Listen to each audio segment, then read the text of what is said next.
Hello and welcome to B2B Revenue Leaders. I'm your host, Dustin Tizik. As always, we're sponsored by Testimonial Hero. Testimonial Hero helps you close more deals faster by creating strategic video testimonials to be used at all stages of your buyer's journey.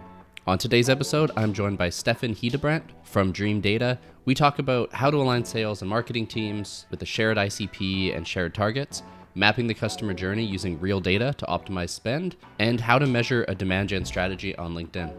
Hey, Steffen, welcome to the show. Thank you so much, Dustin. Really looking forward to it. Yeah, me too. So we come from, kind of similar backgrounds. We worked on the sales side, the marketing side, and today we're going to talk about, where those two intersect and some of the issues I'm sure we both dealt with in our careers with those two teams interacting. But let's start, before we signed up for this and we started the interview, you were talking about the main issue often is misaligned targets, right? So the sales and marketing are focused on different targets and going in different directions. Do you want to unpack that and kind of explain your thoughts there a bit? Yeah, and I probably even want to expand it to the whole company. I think when our company Dream Data really started to take off was when we actually agreed upon a shared ideal customer profile. People typically call it an ICP, but just want to say it out loud. But once we settled on actually defining who is it actually we're trying to sell to, who is it we're trying to market to, who are we building for, who do we need to keep happy, that made the whole company move a lot faster. And then if you then narrow it into sales and marketing, then we have a very objectively verifiable description of what an ideal customer is today. So these are the ones that we in marketing try to attract. And we only assign salespeople to the accounts that come to our website that fits this definition. So that really ensures that we're not, in lack of a better word, just pouring in low quality leads to the salespeople and essentially just wasting their time. And that has really made us and the salespeople also simultaneously get a lot better at selling to this one ideal customer profile because they know who they are, they know how they think, they know which questions they should be asking. And I just see so many other of my marketing failures that are in other companies where they're led by the sales team and then sales team dictates what do we do or the product team dictates it, and there's not this one shared vision for who is the product for, and then let's everybody move in the same direction and spend our resources towards achieving the same thing. Yeah, no, I think that's a really good point. And on the surface, it sounds simple, right? Just pick who your product is for. I've been through that a bunch of times, and niching down and actually realizing you're not for everyone is incredibly difficult, I've found. Yeah. It's hard to say no sometimes if somebody comes knocking, at least for the salespeople who make their commission on winning a deal. But when you're in a software subscription business, then you have to pay attention to whether is it actually likely that this customer is going to be a happy customer? Is it likely that they're going to renew their contract, potentially upsell? And if the salesperson have just signed a contract where it's kind of almost the antithesis of the ideal customer, then CS is going to be spending a whole lot of time just to realize that they even can't even renew this customer in the end. Yeah, and I like pulling in CS there. To me, I view marketing, sales, CS as a revenue team. That's how it should be all the way through to think, through it all the same. And then quick question about, you said sales only really interacts with the ones that come through your site. I assume through some high intent channel, like a demo request or something similar. Yeah. I'm curious how because you have a free version as well, which I was just checking out before this. I'm going to sign up and test it out. How does sales handle that? What part do they play? They play a super big part. So we treat, you can say, demo calls and free signups kind of the same, at least if they fit our ideal customer profile. They, once they convert either from the demo form or the free signup form, they float into our CRM, which is HubSpot. If they then fit our definition of this ideal customer, we associate an account executive to the deal, and they work it. You can say sometimes it's easier with the demo call because the time is already scheduled. Yeah. But we basically just instruct people to act as if it was a demo call. So reach out, offer your help, try to get the contact made. And then you can say there is though when you do run a freemium model like ours, the AE is not just like a salesperson. They actually also have to be able to get the customer to like a proof of concept stage. So like tracking install, we've extracted some data, the engine is kind of running. It doesn't have to be perfect, but the customer needs some sort of proof that it works. So the AEs, they play kind of somewhat of a hybrid role between account executive, but also able to get the customer to somewhat of a POC as well.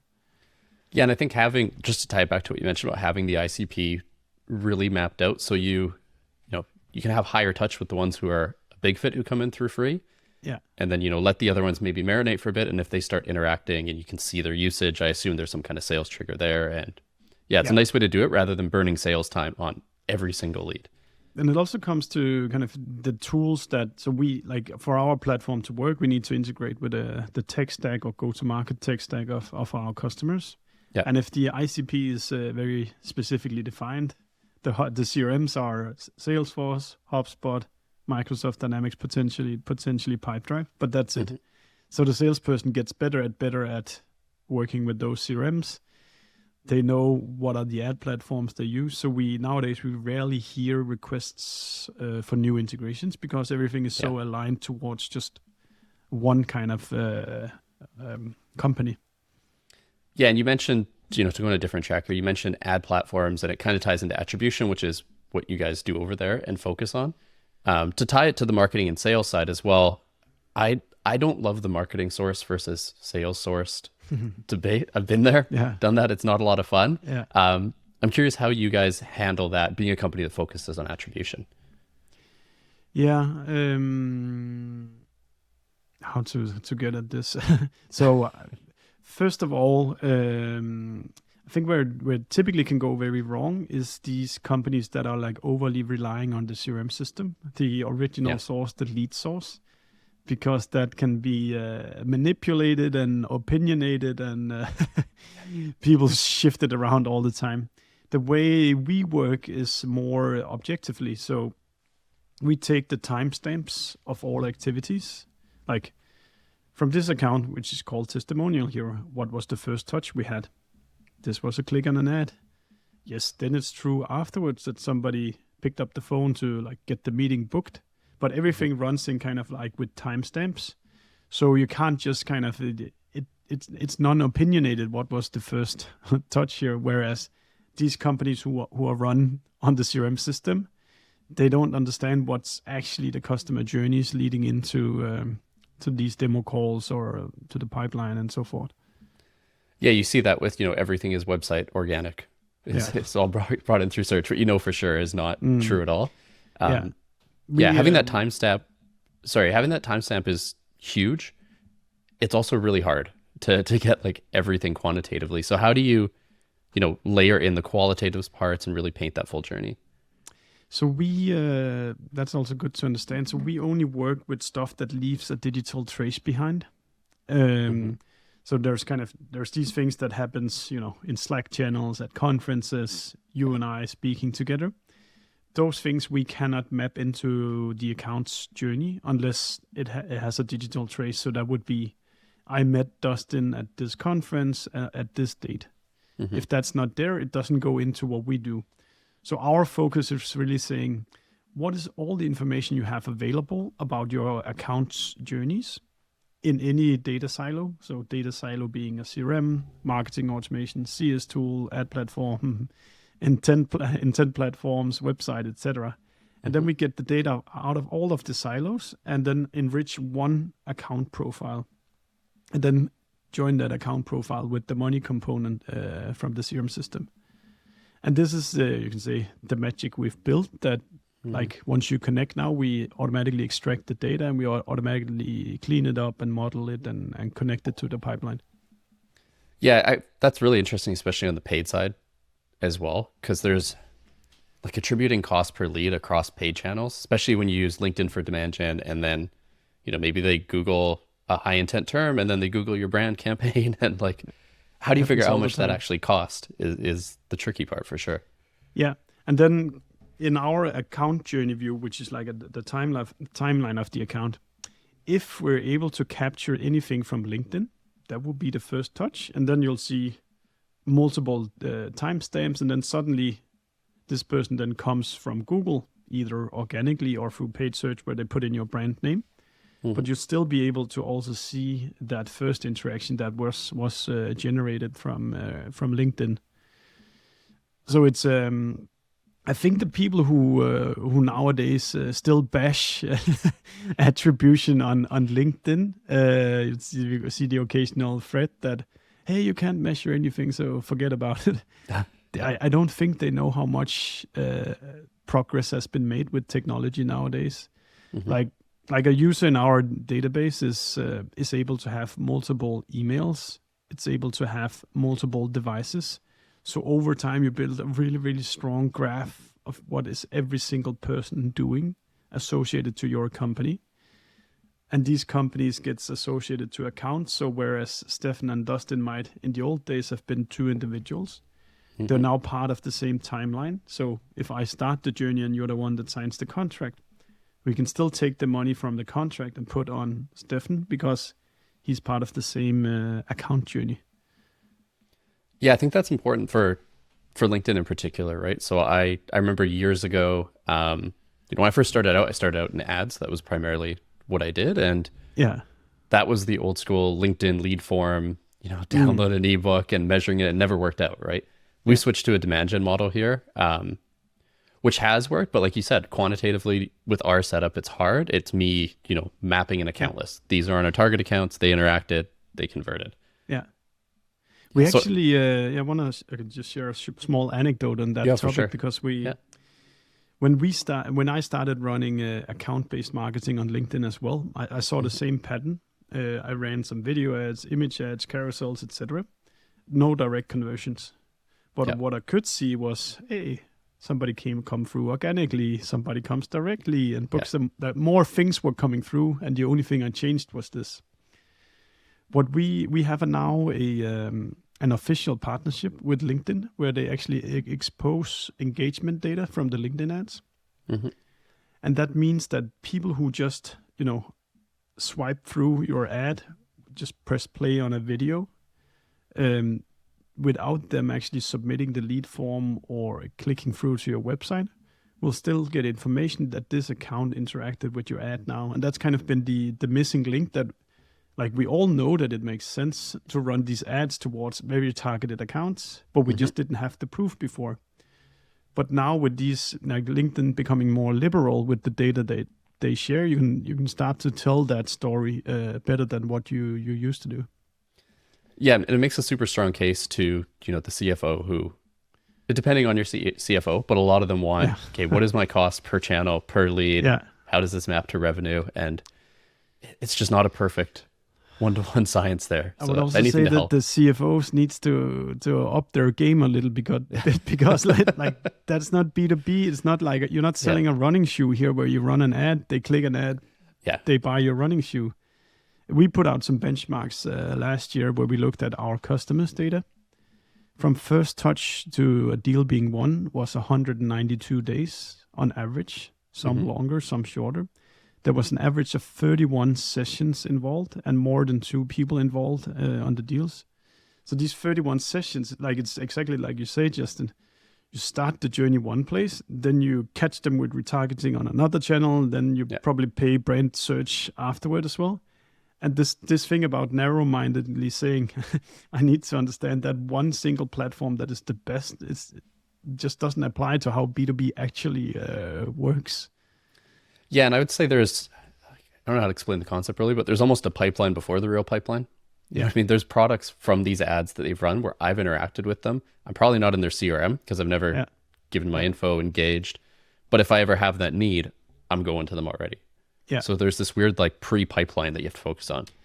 That's really a good expression. What we can see in our data from our customers is exactly what you're saying here, that the known sales cycle is pretty much the same as the unknown sales cycle, or a little bit longer. So the time people spend lurking or researching your website is the same length as when the salespeople say our customer journey is X because now the lead entered the CRM.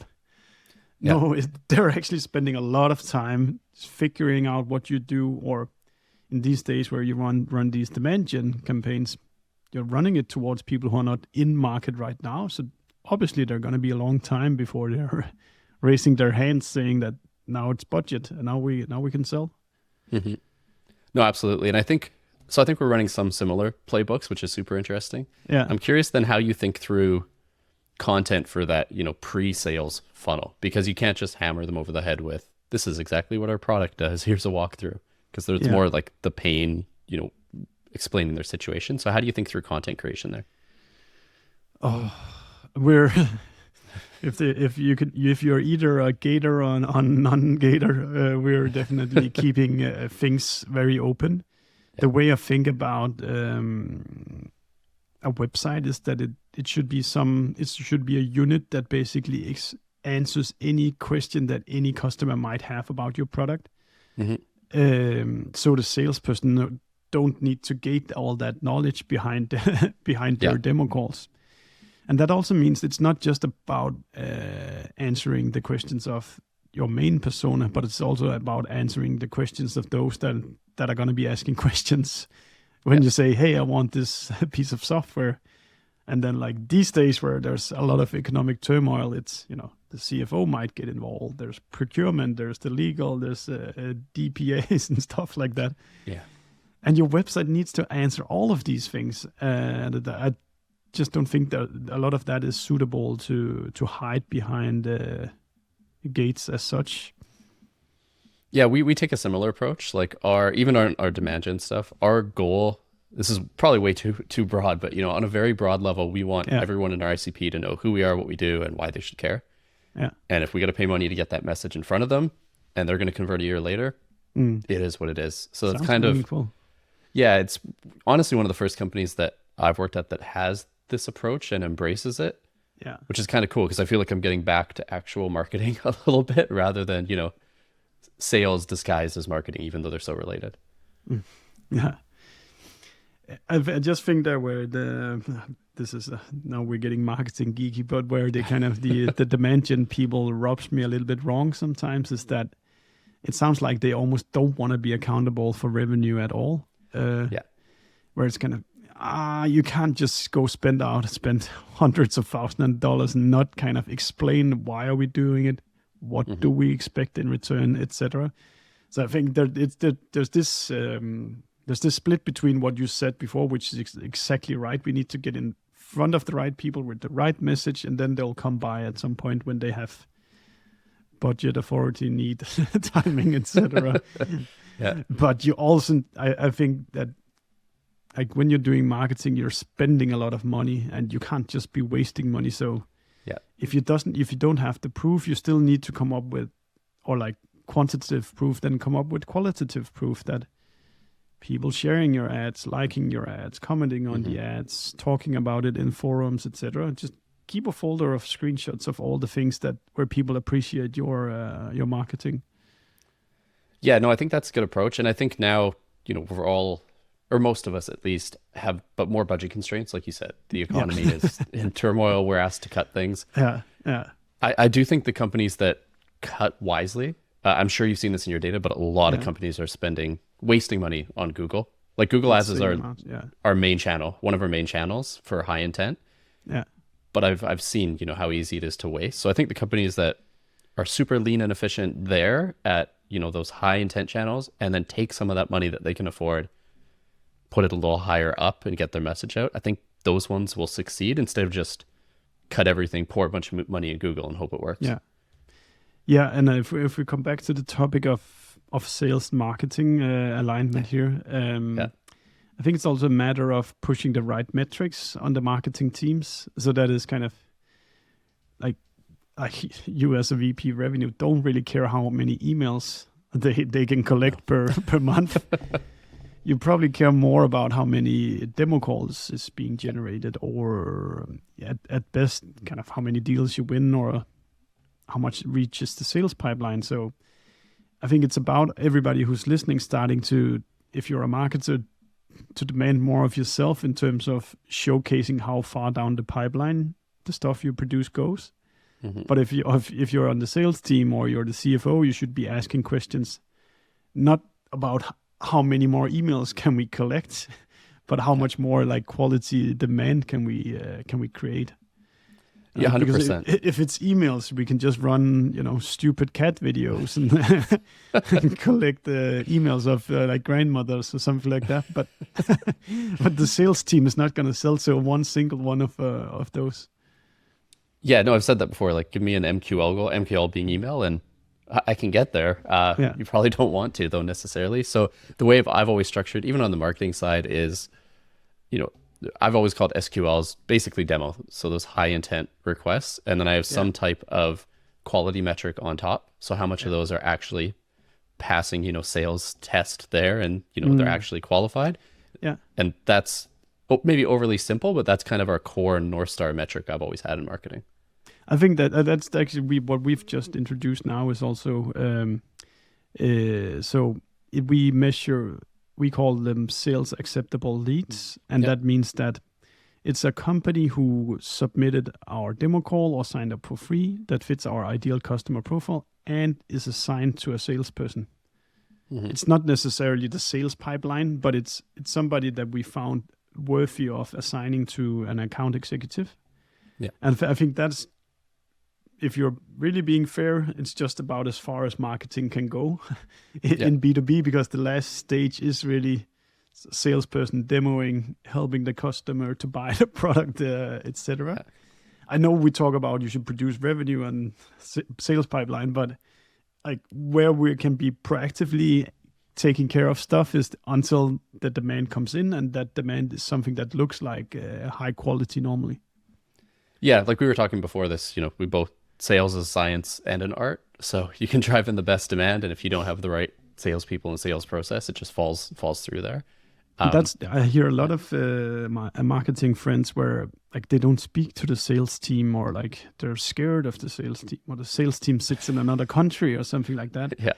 And that's kind of this a misalignment thing where like if you feel like I'm putting in quality stuff here, but nobody from the sales team shows up to the demo calls, nobody chases the leads, stuff like that, there's never going to be any return on ad spend or ROI here, because you're just representing cost and the revenue is not being closed. So yeah, companies are wasting money in the end then.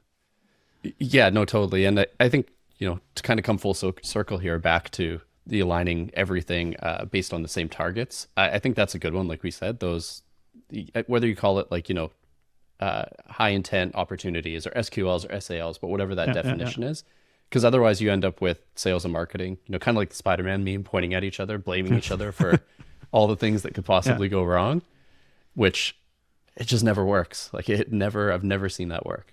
Yeah. I think a great way to market this out there, just start thinking about the leads you bring in a physical form and shape. So like if this person stood next to you and you talked with them, who are you? Like, where do you work? Where do you come from?